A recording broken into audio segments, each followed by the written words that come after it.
नमस्कार। आज की वीडियो की शुरुआत हम करने वाले हैं एक सवाल के साथ, और वो सवाल ये कि क्या भारतीय टीम के कोच गौतम गंभीर अपने चहेते प्लेयर्स को टीम में ज्यादा तवज्जो दे रहे हैं? क्योंकि आने जो अभी सीरीज गई है श्रीलंका की, जिसमें भारत हारी है, उसमें देखने में तो यही मिलता है। विजय, मेरा सीधा सीधा सवाल आपसे यही है जो मैं दर्शकों से पूछ रहा था, उनको भी यही लगता है कि क्या गौतम गंभीर अपने चहेते प्लेयर्स को टीम में मौका दे रहे हैं? बहुत बड़ा सवाल है संदीप भाई, बड़ा सवाल है। हाँ। और वो दिख भी रहा है। हाँ। दिख ऐसे रहा है, सबसे दो छोटे छोटे वाक्यों के साथ मैं बताने की शुरुआत करूंगा, दर्शकों को जल्दी समझ में आ जाएगा कि आखिर ये सवाल उठ क्यों रहा है। द्रविड़ के कोच रहते हुए दो खिलाड़ी टीम इंडिया से ड्रॉप हुए, सेंट्रल कॉन्ट्रैक्ट गया। वो दो खिलाड़ी थे ईशान किशन, श्रेयस अय्यर। जहां तक ईशान किशन है, बिल्कुल दोनों अनुशासनहीनता की वजह से, बिल्कुल अनुशासन, मैं वही कह रहा हूं। सेंट्रल कॉन्ट्रैक्ट गया, टीम से ड्रॉप हुए। नवंबर में दक्षिण अफ्रीका के खिलाफ जब सीरीज खेलने गई थी टीम इंडिया, वहां से ड्रॉप हुए ईशान किशन, क्योंकि उनका कहना था, ईशान किशन का जो बाद में उनका बयान आया कि मैं थोड़ा आराम लेना चाहता था, इस वजह से मैंने टीम को छोड़ के और वापस चला आया। लेकिन मामला कुछ और था, हमने इसके पहले वाले वीडियो में बताया है। दूसरे खिलाड़ी थे श्रेयस अय्यर, जिन्हें इंग्लैंड के खिलाफ दूसरे टेस्ट मैच में जब सिलेक्ट नहीं किया गया, वो वापस चले आए। और वापस आने के बाद उन्होंने टीम से ड्रॉप कर दिए गए। उनको कोच ने ये कहते हुए ड्रॉप किया कि आप जाइए रणजी घरेलू मैचेस में खेलिए। लेकिन उन्होंने क्या किया, घरेलू मैचेस को तवज्जो ना देके वो चले गए कोलकाता नाइट राइडर्स के कैंप में आईपीएल की प्रैक्टिस करने के लिए। दो खिलाड़ी ड्रॉप हुए। लेकिन जब कोच बदला, नया कोच आया, गौतम गंभीर कोच बने, और उन्होंने बिना देरी किए अपने कोचिंग करियर की पहली ही सीरीज, पहले ही दौरे श्रीलंका के खिलाफ, उन्होंने बिना किसी को बताए कुछ किए सीधे श्रेयस अय्यर को टीम लिया और पहला ही मैच खिलाया। एक दिवसीय का पहला ही मैच खिलाया। पढ़ो, इससे पहले एक सवाल मेरा छोटा सा भी ले लो कि क्या बिहारी होना किसी भी टीम में, किसी भी प्लेयर का किसी भी जगह से खेलना, आप मराठी हो, आप बिहारी हो, आप यूपी के हो, क्या इसका भी फायदा है, नुकसान? फर्क तो पड़ रहा है, देखिए दिख रहा है। श्रेयस अय्यर का टीम में आ जाना और ईशान किशन का अभी भी रन से बने रहना। देखिए, एक बयान गौतम गंभीर ने ईशान किशन पे ये दिया था कि ईशान किशन ने अपनी गलती मान ली है। उन्होंने रणजी खेलने के लिए वो तैयार हो गए हैं। अब वो रणजी में प्रदर्शन करेंगे तो हम टीम इंडिया में कंसीडर करेंगे कि टीम इंडिया में आप आएंगे या नहीं आएंगे। लेकिन आपने दूसरा दोहरा रवैया अपनाया श्रेयस अय्यर के साथ। आपने श्रेयस अय्यर के साथ ये क्यों नहीं किया?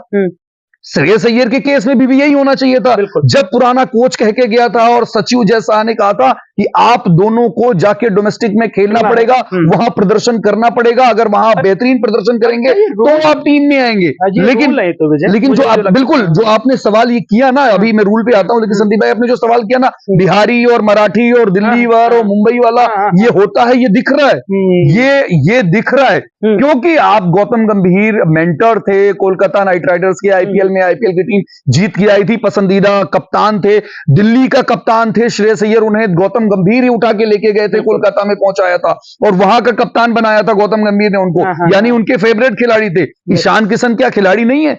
ईशान किशन सिर्फ इस वजह से कि वो एक बिहारी प्लेयर है, उनकी अभी कोई महेंद्र सिंह धोनी के जाने के बाद कोई ऐसा जो है बना नहीं सिस्टम, जिसमें से जब महेंद्र सिंह धोनी थे तो जो थोड़ी सी मिलती थी यूपी और बिहार के खिलाड़ियों को। लेकिन जब से सिस्टम और बदला है, ये सारे अब फिर वही महानगर के खिलाड़ियों को। श्रेयस अय्यर अगर टीम में है तो मैं बार बार ये सवाल उठाऊंगा, ईशान किशन को होना चाहिए। ये दोहरा रवैया अपनाना गौतम गंभीर का गलत है। शब्दों में विजय ये भी लो मेरा कि यार मैं जानना चाह रहा हूं कि अब सिलेक्शन कमेटी पूरी होती है, बहुत सारे लोग बैठते हैं, उसमें क्या ये डोमिनेट कर सकते हैं कि मुझे यही प्लेयर चाहिए मेरे साथ? देखिए, दो चीजें होती हैं जो पिछले कुछ टाइम से मॉडर्न क्रिकेट में, खासतौर से बीसीसीआई में बहुत कुछ बदला है। अब डोमिनेटिंग नेचर वाले लोग ज्यादा उनकी चल रही है। पहले जब अनिल कुंबले कोच बन के आए थे, वहां विराट कोहली की चली। विराट कोहली के चलते ना चाहते हुए भी 2 साल के कॉन्ट्रैक्ट को 1 साल पे खत्म करके अनिल कुंबले को जाना पड़ा। रवि शास्त्री आए, उसके बाद से देखिए गौतम गंभीर अभी आए हुए हैं, अपने फेवरेट खिलाड़ियों को लगातार लेते जा रहे हैं लगातार। मेरे समझ में नहीं आता है कि एक पुराना कोच जो वर्ल्ड चैंपियन बना के गया है टीम को, आप उसके बनाए हुए रास्ते को आगे क्यों नहीं बढ़ा रहे हैं? आप एक नई लीग क्यों बनाते हुए जा रहे हैं? कि आप नया एक आपने एक्सपेरिमेंट किया। श्रेयस अय्यर अनुशासनहीनता की वजह से बाहर गए थे, आप डायरेक्ट टीम में लेके आए, खराब प्रदर्शन किया। मैं कह रहा हूं इस पूरे टूर्नामेंट में 12 के औसत से रन बनाया था श्रेयस अय्यर ने। 12 के औसत से केवल 37 रन 3 मैचों में।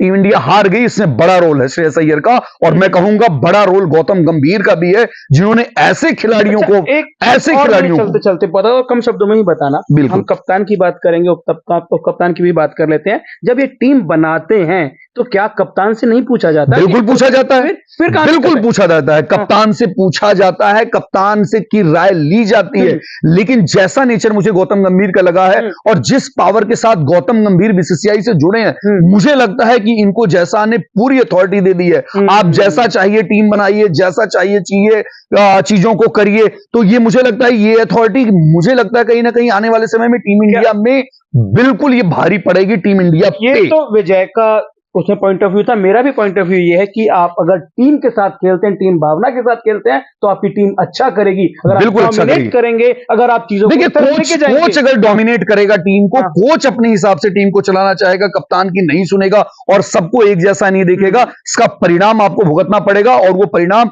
आप ग्रेग चैपल से सीख सकते हैं। ग्रेग चैपल के कोच रहते हुए जिस तरीके से टीम को डोमिनेट करते थे, खिलाड़ियों के बीच में अंतरूनी अंतर्कलह हो गई थी, बिल्कुल अंतर्कलह हो गई थी, और वो खिलाड़ी एक दूसरे से ही लड़ने लगे थे। आप टीम का परफॉर्मेंस देख लीजिएगा 2007 के वर्ल्ड कप में टीम इंडिया का क्या हश्र हुआ। तो मैं अभी भी कहूंगा कि अभी भी सचेत होने का समय है। आप श्रेयस अय्यर को जितना तवज्जो दे रहे हैं, आपको ईशान किशन को भी उतना तवज्जो देना पड़ेगा। ईशान किशन का वेट करना गलत है। अभी तो सिर्फ हमने एक ही सीरीज खेली है और उस तरह की बातें अभी हमारे सामने आ रही है। आप क्या सोचते हो? हमारी दोनों की बातों से आप इत्तेफाक रखते हो तो हमें कमेंट करके जरूर बताएं। बहुत बहुत धन्यवाद।